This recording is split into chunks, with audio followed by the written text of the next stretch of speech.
Yes, I am. It's a King Gomado Lena T aka Chishasha Pasha. Nastukula hombo kupai Vanchoga. Yeah. Vanchoga. Never come another pambo treaty. Danki danda.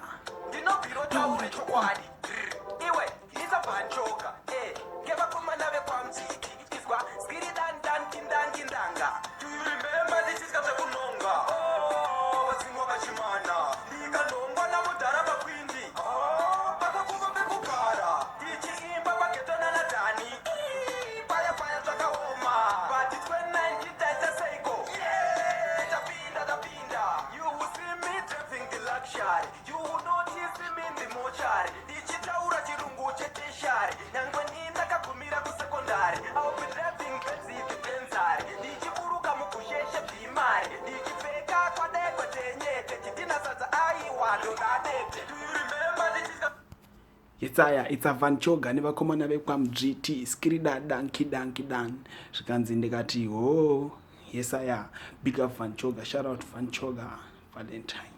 It's a King Gomado Lena T Chishasha Pasha.